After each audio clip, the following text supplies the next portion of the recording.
অন্তর্বর্তী সরকারের জাতীয় নিরাপত্তা উপদেষ্টা ডক্টর খলিলুর রহমানের সঙ্গে ঢাকাস্থ যুক্তরাষ্ট্রের ভারপ্রাপ্ত রাষ্ট্রদূত ট্রসি অ্যান্ড জ্যাকবসনের ঘণ্টাব্যাপী গুরুত্বপূর্ণ বৈঠক হয়েছে। শনিবার সকাল 10টা থেকে 11টা পর্যন্ত রাজধানীর মিন্টো রোডের 33 নম্বর সরকারি বাসভবনে ঘণ্টাব্যাপী এ বৈঠক অনুষ্ঠিত হয়।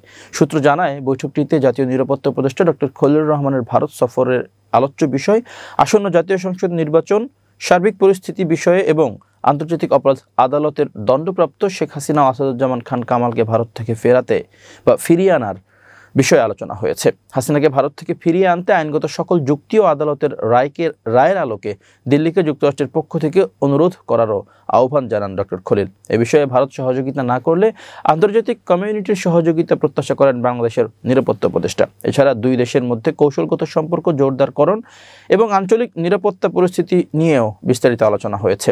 এ সময় বন্ধু রাষ্ট্র হিসেবে মার্কিন প্রশাসন সব ধরনের সহযোগিতা করবে বলেও আশ্বাস দেন ট্রসি অ্যান্ড জ্যাকবসন।